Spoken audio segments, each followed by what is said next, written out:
El título del sermón de esta mañana es Estar firmes en medio de circunstancias difíciles. Sin duda, cada cristiano presenta distintas dificultades en su andar en el Evangelio. De hecho, esta mañana mi hijo hablaba con el hijo de mi hermana Lorena, y ellos no pudieron asistir porque un árbol, debido a los fuertes vientos que hubieron ayer en la noche, interrumpió el camino. Entonces no pudieron llegar a congregarse. Estas, como muchas otras circunstancias, hacen que los cristianos se enfrenten a dificultades que le apartan muchas veces de la comunión entre los hermanos.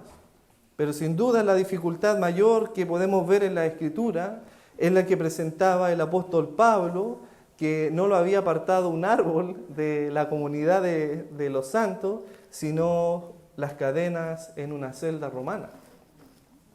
Y la pregunta que nos va a introducir a este mensaje es: ¿cómo puedo mantenerme fiel a Dios en medio de circunstancias difíciles?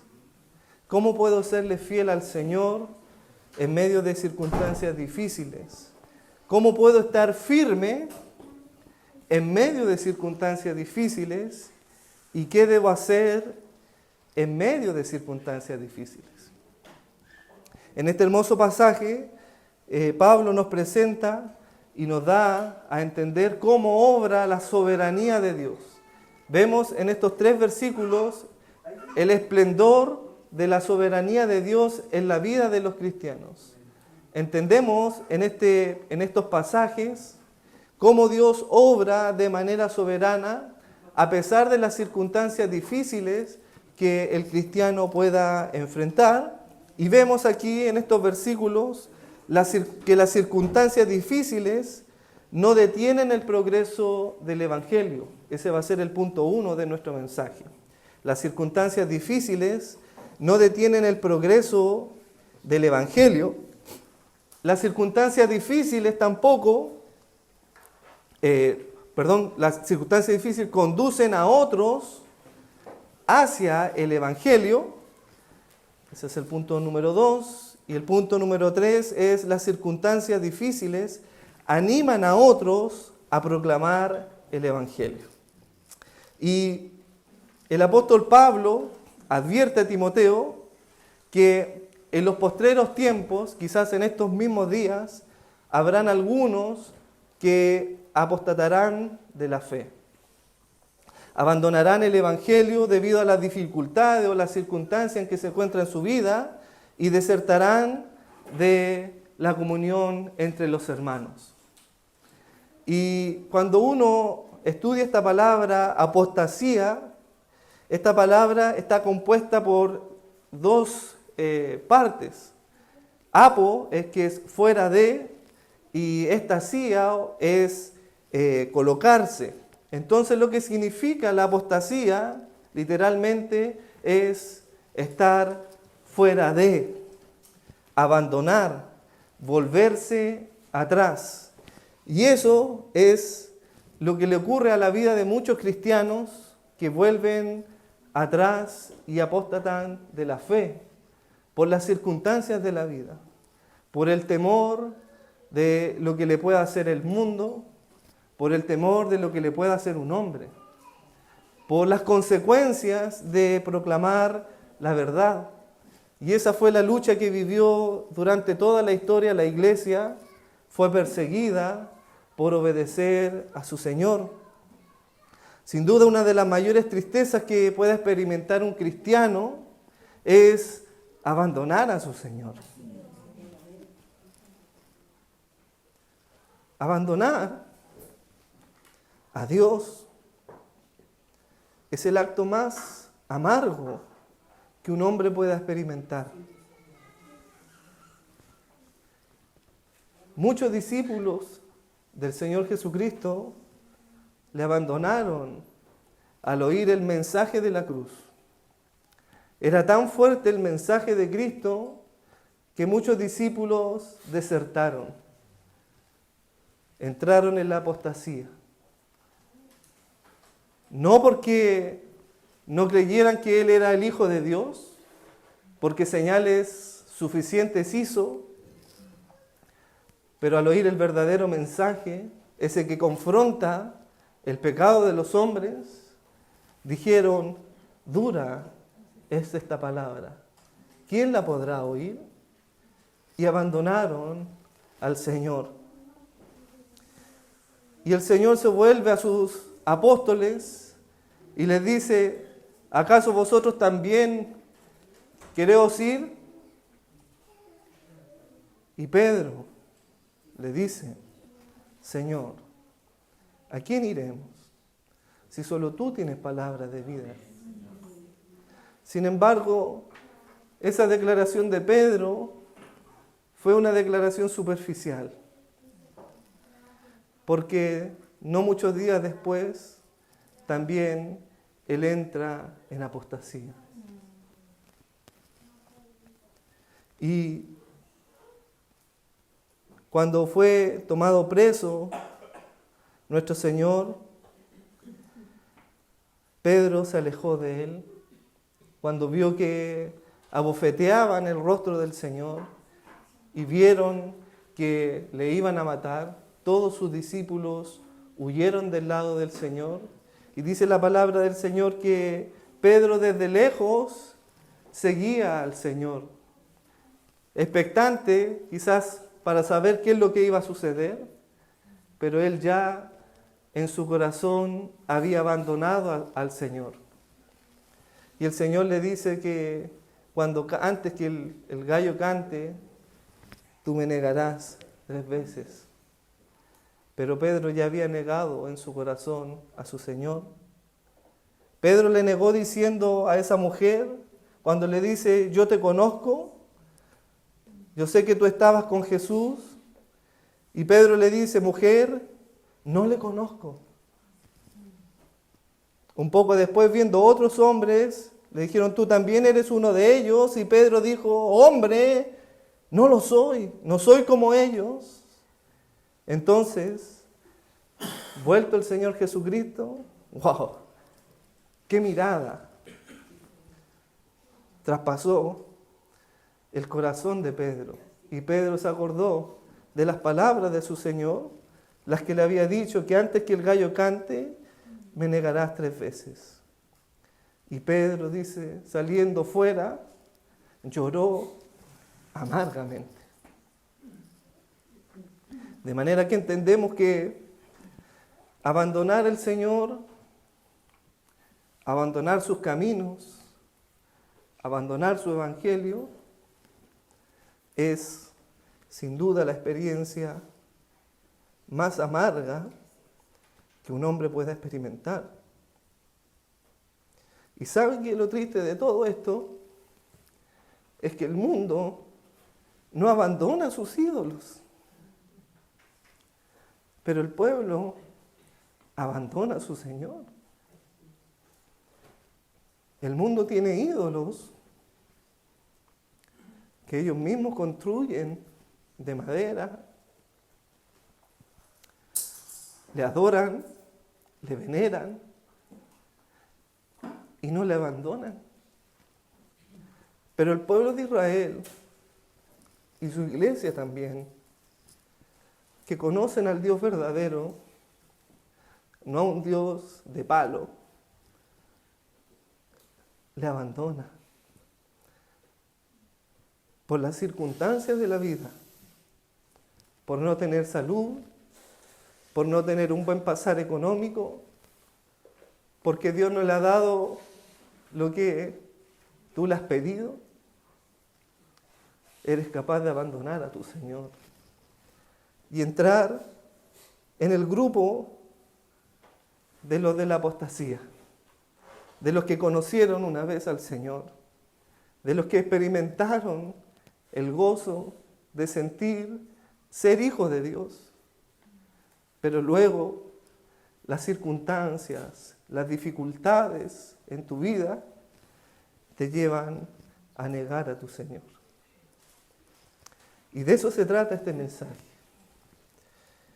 de cómo Dios, este Dios todopoderoso, soberano, usa tus dificultades, tus circunstancias, para gloria y honra de su nombre. El pueblo de Israel abandonó a su Señor, y me encanta el texto de Jeremías 2:11 que dice: ¿acaso alguna nación ha cambiado sus dioses? Aunque ellos no son dioses, dice el Señor. Sin embargo, mi pueblo ha tocado su gloria, por lo que no aprovecha, apartándose de su Señor. Y el Señor dice: hermanos, espantaos cielos, espantaos sobre esto, aterrorizados, qué horror ha ocurrido, que mi pueblo me ha desechado. Dos males hizo mi pueblo, me dejaron a mí, fuente de agua viva, y cavaron para sí cisternas rotas. La razón, por lo tanto, de por qué nosotros tan rápido abandonamos al Señor es porque buscamos nuestra propia seguridad en nuestro propio poder terrenal, nuestras capacidades.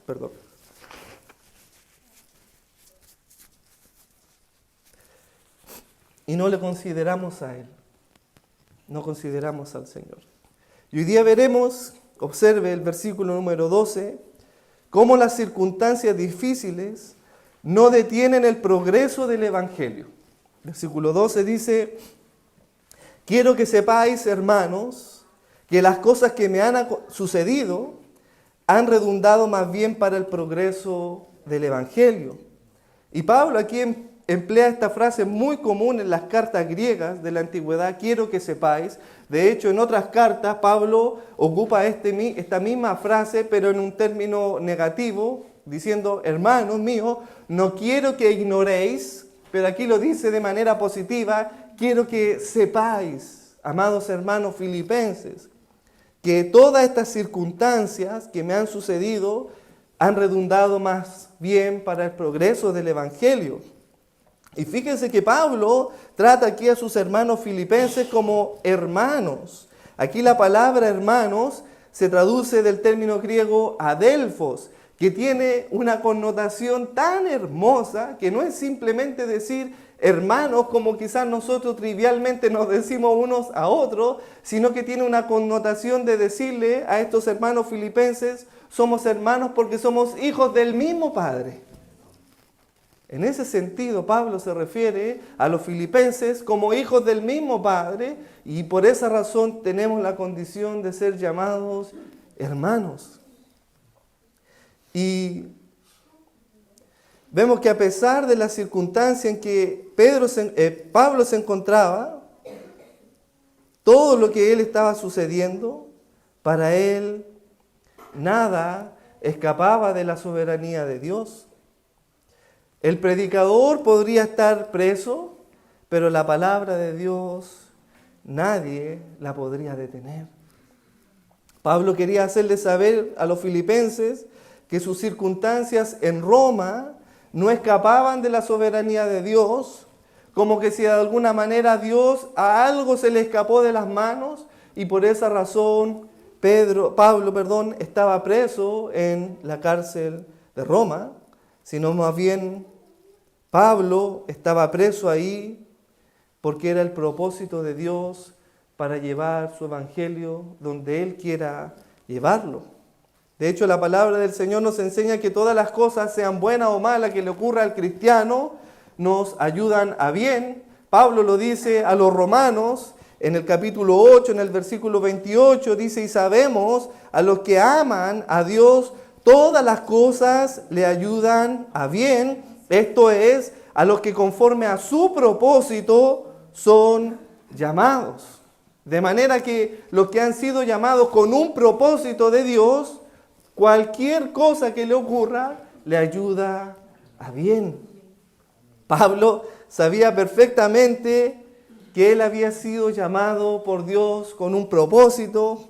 Nosotros sabemos esta historia de cómo Pablo perseguía a los cristianos camino a Damasco. Pablo respiraba amenazas de dar muerte a los discípulos de Cristo. Con una carta en mano del sumo sacerdote buscaba entrar en las sinagogas que estaban en Damasco a fin de ver si encontraba algún discípulo de Cristo para tomarlo preso y llevarlo a la cárcel y ahí matarlo. Esa era la persecución de la iglesia primitiva. Sin embargo, dice la palabra del Señor que hubo un resplandor, una luz en el cielo, de la cual vino una voz del cielo que decía: Saulo, Saulo, ¿por qué me persigues? Y me encanta poder entender esto, porque Pablo estaba persiguiendo a su iglesia. Y el Señor Jesucristo dice: si persigues a mi iglesia, a mí me persigues. ¿Te das cuenta lo que significa estar sentado en este lugar? Es estar en la presencia del Hijo de Dios, en el cuerpo de Cristo. Y Pablo dice: ¿quién eres, Señor? Yo soy Jesús a quien tú persigues. Y estuvo ciego, dice la palabra del Señor en Hechos 9, por 3 días, y no comió ni bebió durante esos 3 días. Y había en Damasco un discípulo del Señor que se llamaba Ananías. No es ese de Hechos de los Apóstoles de Ananías y Zafira, no.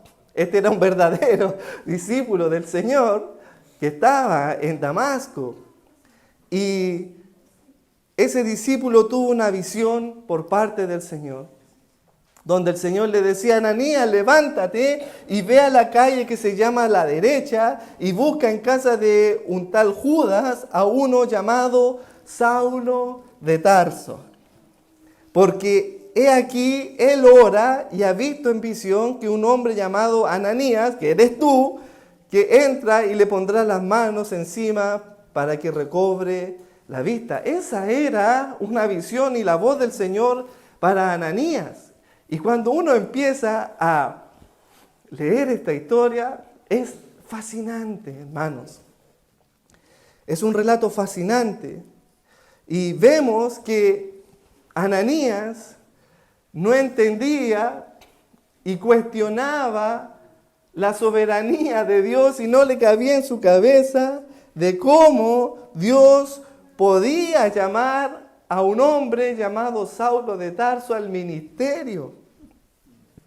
En la mente de Ananías no podía concebir cómo un Dios bueno, un Dios lleno de amor y misericordia, llamar a un hombre tan malo como Saulo de Tarso.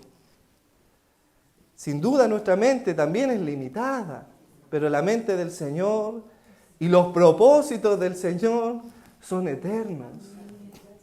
Y Ananías, como queriendo cuestionar a Dios de por qué había escogido a Pablo para su ministerio, le dice Ananías al Señor, hermano, como queriendo informarle al Dios omnisciente que lo sabe todo, le dice: Señor, he oído de mucho acerca de este hombre, cuántos males ha hecho a tus santos en Jerusalén, y aún aquí tiene autoridad de los principales sacerdotes para prender a todo aquel que invoca tu nombre.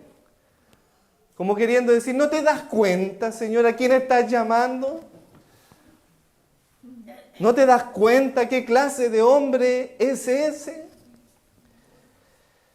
Sin duda también nosotros actuamos como Ananías. Nuestra mente limitada muchas veces cuestiona la voluntad de Dios, tal como lo hizo Ananías, y cuestionamos de quién Dios tiene misericordia. Porque miramos con nuestros ojos limitados, pero Dios no ve lo que nosotros vemos. Y nosotros, como queremos informarle al Señor, igual que Ananías: Señor, ¿no te das cuenta? ¿No te das cuenta quién es ese hombre? ¿Tú no conoces a Mauricio? ¿No conoces a Daniel, Carlos, María, Domingo, Roberto, Trinidad, Antonio? ¿Tú no conoces qué clase de hombres y mujeres son? ¿No te das cuenta que son malos? Y cuestionamos a quien Dios toma por hijo. Pero Pablo, como dice en Efesios 2, 4, 5, Dios es rico en misericordia. Por su gran amor con que nos amó, aun estando nosotros muertos en pecado, nos dio vida juntamente con Cristo. Por gracia somos salvos.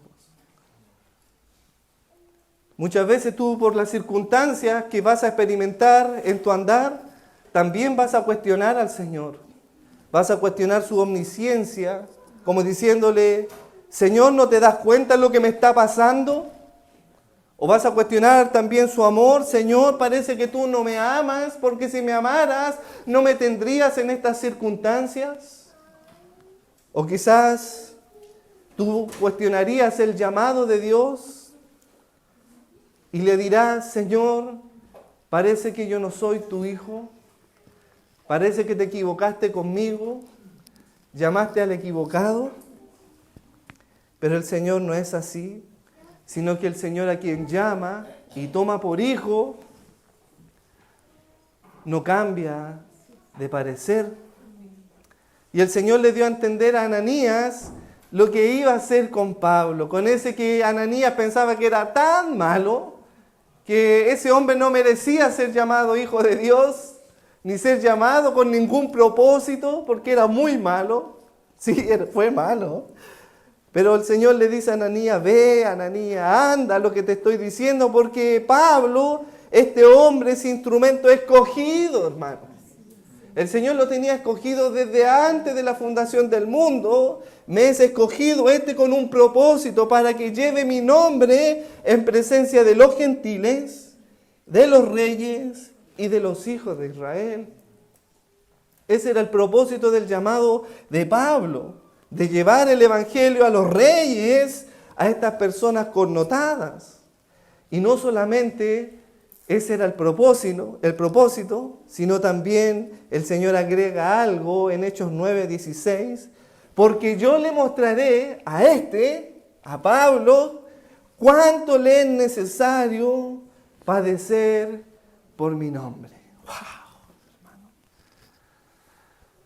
Pareciera que quisiéramos quitar los padecimientos de los propósitos de Dios en nuestra vida. Quisiéramos que Dios no nos afligiera. Quisiéramos estar en un mar quieto y en paz.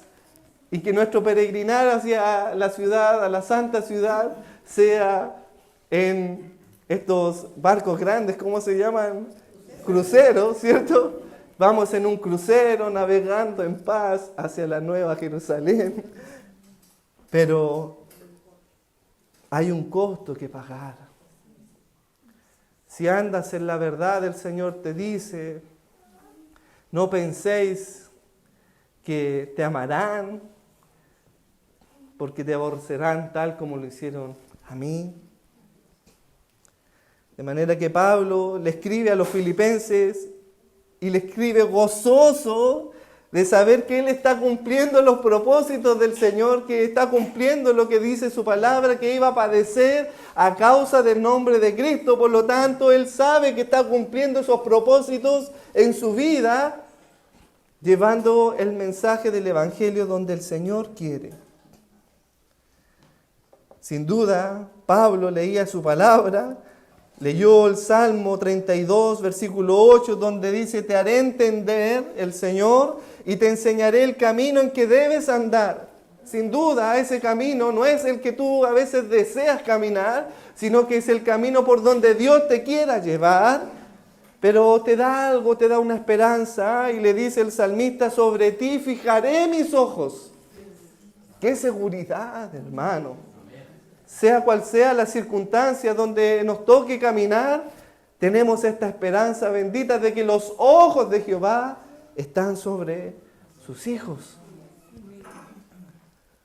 Sin duda, para muchos filipenses la cárcel era una piedra de tropiezo para el ministerio de Pablo. Eran piedras de tropiezo de Satanás, el diablo, que buscaba impedir el progreso del evangelio. Ellos pensaban cómo iba a progresar o podía progresar el Evangelio con el mejor expositor en la cárcel. ¿Cómo era posible eso? Y si tenemos el mejor expositor que es Pablo del Evangelio y lo tenemos enclaustrado en una cárcel. Los filipenses estaban con esa incertidumbre. Por algo envían a Epafrodito para tener noticias de Pablo, de sus circunstancias, de sus vidas. Y no solamente envían a Epafrodito, sino que envían también para cubrir todas sus necesidades, esperando que de alguna manera Dios liberara a Pablo de la cárcel. No sabían que Dios estaba llevando su evangelio a los lugares que Él había determinado. Dios es soberano en todas las circunstancias de sus hijos y era soberano también en la cárcel donde estaba Pablo. Y me encanta lo que dice este comentarista bíblico, William Hendrickson, respecto a este versículo. Él comenta lo siguiente, dice: las piedras de tropiezo puestas por Satanás el diablo para obstaculizar y detener la marcha del evangelio se convirtieron en escalones hacia una mejor comprensión y una apreciación más profunda de la verdad redentora de Dios, hacia una valentía y defensa del evangelio. Es así como obra el Señor. Las obras de Satanás Dios las emplea para el progreso propio de su evangelio. Y esta era la realidad y el entendimiento correcto que tuvo José respecto a lo que hicieron sus hermanos en el Antiguo Testamento, cuando José le dice a sus hermanos: vosotros pensaste hacer mal contra mí, mas Dios lo encaminó para bien. Pasé por todas estas circunstancias y quizás mi mente limitada no entendía por qué estaba pasando esto, porque mi sueño era que todos se arrodillaban ante mí y estaba en una cisterna, encarcelado. ¿Cómo no entiendo esto? Pero Dios ocupó todas esas circunstancias con un propósito.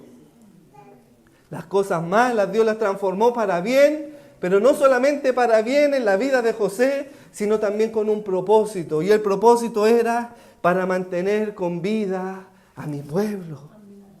¿Te das cuenta de que las circunstancias difíciles en tu vida te pueden conducir con un propósito de que Dios pueda dar vida a quien menos tú te lo esperas? Dios puede traer vida a un muerto espiritual que tú quizás no conoces, y Dios te lleva y te mueve donde Él quiere. Y ocupa todas esas circunstancias. Lo que debes esperar y saber de que en tu andar y tu caminar, como decía el salmista, siempre ten presente que los ojos de Jehová están fijos a sus hijos. Por eso dice: quiero, hermano, que sepáis que las cosas que me han sucedido han redundado más bien para el progreso del evangelio. Y aquí hay una frase, hermano, y la estructura gramatical de todo este versículo es sin duda el centro, podríamos decir, de donde giran todos los versículos, es esta palabra: progreso.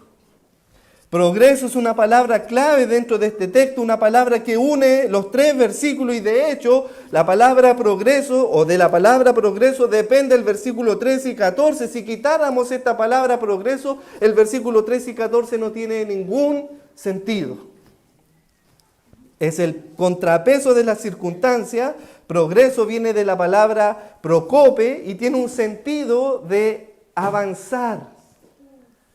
Progresar, avanzar, pero es un avance en un sentido militar, podríamos así decirlo, como un grupo explorador militar avanza por una densa selva con mucha dificultad, porque es tan espesa y densa la selva que tienen que abrirse camino, pero van avanzando, van progresando con lentitud debido a las artimañas de Satanás el diablo, pero avanzan y progresan con mucha dificultad, con muchas pruebas.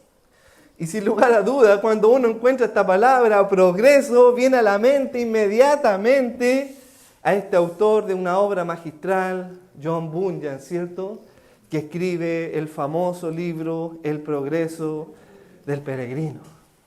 Es fascinante la vida de Bunyan como la vida de un simple ojalatero, queridos hermanos, ojalatero.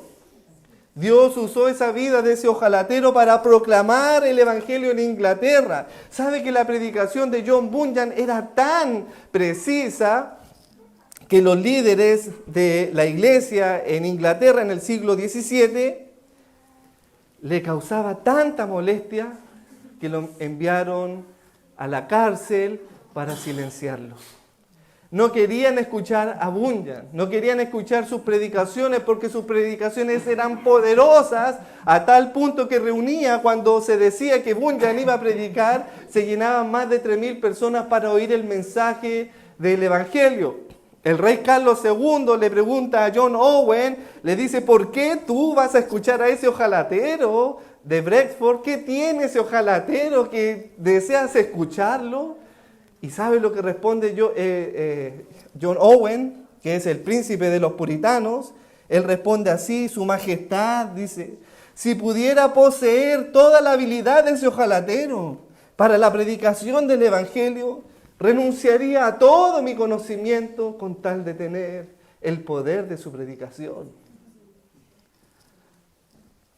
Al igual que el apóstol Pablo, Bunyan fue encarcelado no porque hiciera algo malo, no porque le quedaran malas las canaletas de alguna casa, no, sino porque predicaba el Evangelio de Cristo y lo predicaba sin miedo, porque sabía en quién había creído.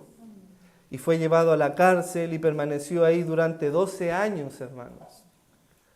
Por predicar el Evangelio, por sostener la verdad. Era tal la molestia que causaba este hombre que él no dejó de predicar en la cárcel. Era su público cautivo a su predicación. Los que estaban ahí estaban obligados a escucharle. Y cuenta la historia de que él predicaba y predicaba a medianoche. Y la gente del pueblo se acercaba a la cárcel para oír la predicación de ese varón. Dice que muchos se convirtieron en esas predicaciones nocturnas de medianoche en la cárcel, donde el carcelero dejaba salir a Bunyan al patio para que la gente que estaba fuera de la cárcel pudiera oír la predicación. Esa predicación que transforma al hombre. Sin duda era molesto escuchar a Bunyan y fueron y quisieron persuadir a su esposa Elizabeth diciéndole que por favor dile a tu esposo y lo vamos a dejar en libertad si se deja de predicar. Y estas fueron las respuestas de su esposa Elizabeth. Ella dijo: él no se atreve a dejar de predicar mientras pueda hablar.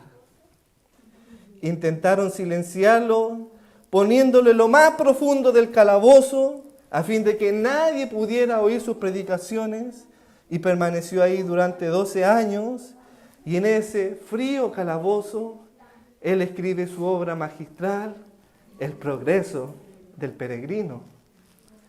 Sin duda es el gran clásico cristiano que ha comunicado el Evangelio por siglos, de generación en generación, es el libro más traducido en la historia de la humanidad. Spurgeon dice que después de la Biblia es el libro que más lee El progreso del peregrino. ¿Cuántas vidas se convirtieron por esta obra magistral? Durante muchos años fue el libro más leído y traducido después de la Biblia. Tanto el apóstol Pablo como este ojalatero Bunyan, en ellos observamos un común denominador. Y es que ambos tenían una vida fiel a su Señor. Que a pesar de las circunstancias, a pesar del tiempo que pudieran experimentar privado de libertad, ellos eran fieles a su Señor. Ellos experimentaron y observaron cómo Dios soberanamente ocupaba estas circunstancias para el progreso del Evangelio. Se sentían dichosos y felices de ser instrumentos en las manos del Señor, porque créeme que debe ser triste la vida del cristiano que no sea útil en las manos de su Señor. Debe ser triste ser un vaso creado por el Señor pero solamente que permanezca en una vitrina para ser observado y que nadie pueda utilizarlo. ¿Es quizás tu vida un vaso de vitrina? ¿Un cristiano de vitrina? ¿O eres un instrumento útil en las manos de tu Señor? De manera que una vida fiel es una vida firme que te permite conducir a otros al Evangelio. Y esto nos lleva al punto número 2, que las circunstancias difíciles conducen a otros al Evangelio. Observa el versículo 13. De manera que mis prisiones se han hecho patentes en Cristo en todo el pretorio y en todos los demás. Las circunstancias de Pablo le habían llevado a experimentar 2 logros en su ministerio. El primer logro era que el Evangelio había llegado fuera de la iglesia y también el Evangelio había llegado al interior de la iglesia. Afuera de la iglesia es el pretorio. ¿Qué era el pretorio? Inicialmente se refería a una tienda de campaña del ejército, luego a la residencia de los oficiales militares, y en los evangelios encontramos que el pretorio se refiere a la residencia de los gobernadores en Jerusalén. De hecho, cuando Jesús fue presentado ante Pilato, lo llevaron a Jesús al pretorio y se reunieron ahí alrededor de él toda la compañía, la guardia pretoriana. Era por lo tanto el pretorio un lugar donde estaban los gobernadores. A Pablo también, cuando fue presentado al gobernador Félix, dice la palabra del Señor en Hechos 23:35, que lo mandaron a ser custodiado en el pretorio de Herodes, es decir, era también un lugar. Pero sin embargo, en nuestro texto entendemos que no se refiere a un lugar físico, sino más bien a las personas. Se refiere aquí a la guardia pretoriana. La guardia pretoriana era compuesta por 10.000 soldados preparados. Y una guardia pretoriana estaba compuesta por 1.000 soldados. Y esos 1.000 soldados estaban custodiando en la cárcel a Pablo. Y me encanta entender la historia y cómo Pablo era custodiado por esta guardia pretoriana, porque cuando hacían cambios de mando o el soldado que cuidaba en la cárcel a Pablo se tenía que esposar juntamente con él. Por lo tanto, ese soldado era su oidor en la exposición del Evangelio obligado. Cada soldado en el cambio de guardia tenía que obligadamente escuchar a Pablo. Y quizás esto es extra bíblico, sin lugar a duda, pero estos soldados experimentaron por un periodo de 2 años el mensaje de ese Pablo encarcelado. Experimentaron las enseñanzas de Pablo, las cartas que él escribía a las iglesias. Ellos estaban ahí atados junto a Pablo cuando Pablo escribía y contaba o enseñaba doctrina. Sin duda también experimentaron conversaciones íntimas y vieron la integridad y el por qué Pablo estaba ahí en la cárcel. Supieron que él no había hecho nada, absolutamente nada malo, sino que por causa del Evangelio estaba encarcelado. Y poco a poco Pablo comenzaba a compartir el Evangelio con esta guardia pretoriana. Cada 6 horas tenía un nuevo auditor, una nueva audiencia a quien podía compartir su Evangelio. Y imagino que fueron compañeros de largas noches porque tenían que estar las 24 horas del día atados a Pablo. Y Pablo observaba en esta guardia pretoriana la armadura del soldado, y por eso escribe esta carta a los Efesios en el último capítulo de la armadura de Dios, porque él era constantemente expuesto a este soldado de la guardia pretoriana que lo custodiaba. Y de hecho la epístola de Pablo a los Efesios es una epístola dentro de la epístola de las prisiones, donde Pablo se inspira para enseñarle al cristiano cuál es la armadura de Dios. Fueron horas extensas donde Pablo compartió el Evangelio. Y imagino esto, hermano, que cuando Pablo predicaba lleno de poder del Señor y entraba la palabra, como entró en Lidia, que le abrió el entendimiento y entraba en el corazón de ese soldado duro. Entraba en el Evangelio. Y el Evangelio quebrantaba el corazón de ese soldado duro. Y ese soldado lloraba al oír las buenas noticias del Evangelio. Y cuando era el cambio de guardia, quizás ese soldado salía limpiando sus lágrimas y le decía al otro, te toca a ti. Y así sucesivamente. ¿Cuántos guardias no salieron llorando de al lado de Pablo? Y Dios ocupó esas circunstancias para llevar el Evangelio a lo más alto de la sociedad, a la casa de César. Y me encanta, hermano, me encanta cuando leemos la palabra de Dios y la palabra de Dios nos nutre de este entendimiento. Mire, vamos a Filipenses 4, 21, 22 y observe cómo Dios usó las circunstancias para que otros pudieran llegar al conocimiento del Evangelio. Filipenses 4, 21, 22, observe.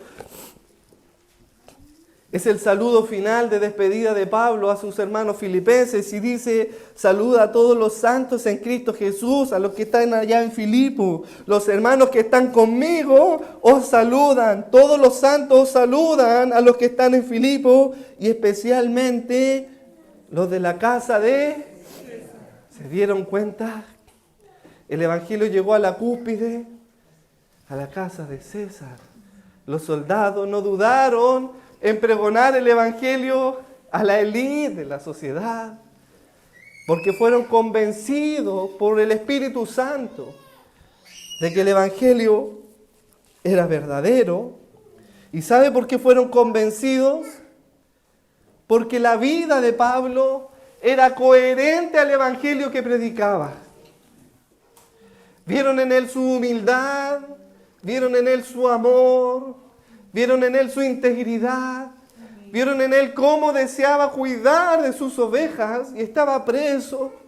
Ellos fueron oidores de las cartas de Pablo, vieron que era un varón íntegro. La pregunta ¿es tu vida coherente al Evangelio que predicas? ¿Tus circunstancias difíciles conducen a otro hacia el Evangelio? ¿Ven en ti el gozo del Espíritu Santo a pesar de que estás pasando por las peores circunstancias de la vida? ¿O eres un lamento para tus hermanos? De manera que esto nos lleva al último punto, que es las circunstancias difíciles animan a otros a proclamar el Evangelio. Observe el versículo 14. La mayoría de los hermanos cobraron ánimo en el Señor con mis prisiones. Se atreven mucho más a hablar la palabra sin temor. Cuando leo esto, pienso inmediatamente en Timoteo, aquel hijo espiritual de Pablo que estaba desanimado por causa de que su mentor estaba en la cárcel, su maestro estaba encarcelado, y a ver la persecución que estaba sucediendo en la vida de los cristianos, Timoteo se llenó de temor y de cobardía, y Pablo le escribe desde la cárcel en Roma su segunda carta a su hijo Timoteo, que estaba lleno de miedo, de temor por las circunstancias en que se encontraba su vida, y le escribe: Timoteo, no nos ha dado Dios espíritu de cobardía. No seas cobarde, Timoteo. ¿Por qué le tienes miedo a las circunstancias? Dios no nos ha dado espíritu de cobardía, sino de poder, de amor y de dominio propio. Por tanto, Timoteo, no te avergüences de dar testimonio de nuestro Señor Jesucristo, ni tampoco te avergüences de mí, preso suyo, sino que participas de las aflicciones por el Evangelio según el poder de Dios. Pero Timoteo no quería participar, no quería ser parte de esas circunstancias y que por medio de esas circunstancias otros llegaran al Evangelio. No. Él se había llenado de temor y de miedo y no quería saber nada ahora del Evangelio. Y Pablo estaba preocupado porque Timoteo era su sucesor. Era quien Pablo iba a entregar el testimonio para que él pudiera conducir a otros al Evangelio. Y ese que Pablo le iba a entregar el testimonio estaba lleno de miedo, lleno de temor. Y Pablo le dice a Timoteo, Dios no nos ha dado espíritu de cobardía, sino de poder, de amor y de dominio propio. Y en el versículo 2 y 8 de su segunda carta, en el capítulo 2, el versículo 8 y 10, dice esto: Timoteo, acuérdate de Jesucristo, del linaje de David, resucitado de los muertos conforme a mi evangelio, en el cual sufro penalidades, hasta prisiones a modo de malhechor, mas la palabra de Dios no está presa. Amén. Por tanto, todo lo soporto, y aquí está. Porque Pablo soportaba tantas aflicciones, no solamente ese periodo de encarcelamiento, sino todas las aflicciones que vemos en el relato de los Hechos de los Apóstoles. ¿Por qué razón Pablo no desistía, hermano? Cuando fue a buscar a Timoteo para el ministerio, fue apiedrado al punto de que pensaron que estaba muerto. Y Pablo no desertaba de esas circunstancias. ¿Por qué razón? Porque el texto aquí lo dice: todo lo soporto por amor a los escogidos. ¿Te das cuenta, hermano, que somos tan ensimismados? Estamos tan viendo nuestras propias necesidades que no contemplamos quién son los escogidos de Dios para traerlos al redil. Estamos llenos de miedo, de temor, como Timoteo, avergonzados incluso del Evangelio, no queriendo participar de ninguna aflicción. Queremos una vida quieta y reposada en este mundo. Pero Pablo todo lo soportó por amor a los escogidos, para que ellos también obtengan la salvación que es en Cristo Jesús para gloria eterna. Finalmente, ¿cómo puedo mantenerme fiel a Dios en medio de circunstancias difíciles? ¿Cómo puedo estar firme en medio de circunstancias difíciles? ¿Sabe cómo se sostuvo Pablo en todas esas circunstancias difíciles? Aquí está la respuesta en su palabra. Segunda de Timoteo 4:17 dice: pero el Señor estuvo a mi lado y me dio fuerzas para que en mí fuese cumplida la predicación y que todos los gentiles oyesen, y así fuere librado de la boca del león. ¿Te das cuenta que el que fortalecía la vida de Pablo era el Señor? Al igual como lo hicieron los antiguos hombres del Antiguo Testamento, por ejemplo Moisés, por la fe dejó Egipto no temiendo la ira del rey, del faraón, y se sostuvo firme como viendo al invisible. Pon tu mirada en Cristo. De Él viene tu fortaleza. ¿Estás llevando su nombre en presencia de este mundo? ¿Tus circunstancias personales han limitado el progreso del Evangelio? ¿Te has encerrado en tu hogar, en tu orgullo, en tus problemas? ¿Y no has aprovechado que esas circunstancias pueden conducir a otros a vivir para Cristo? Me encanta ese estudio que hicimos con los varones o en una reunión de oración, que dentro de los atributos de Dios había un atributo que quizás nunca habíamos considerado, que era el atributo que Dios es un Dios consolador. Así como Dios es amor, Dios es consolador. Y comparte ese atributo con nosotros, para que nosotros podamos consolar a otros. Pero para consolar a otros tenemos que aceptar el consuelo de Cristo.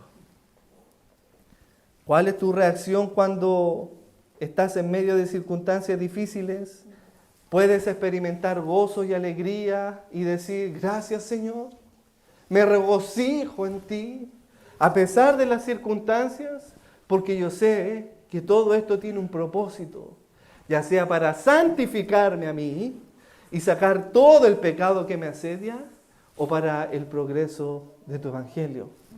¿Estás pasando por circunstancias difíciles? Sin duda son para ese propósito, para purificarte o para progresar en el mensaje y predicación del evangelio. Palabra fiel es esta: si somos muertos con Él, también viviremos con Él. Si sufrimos, también reinaremos con Él. Pero si le negáremos, Él también nos negará. Si fuéramos infieles, Él permanece fiel. Él no puede negarse a sí mismo, porque estamos bajo la mano de un Dios fiel. Como decía su alabanza, que Él nos sostendrá. Le invito a que oremos al Señor.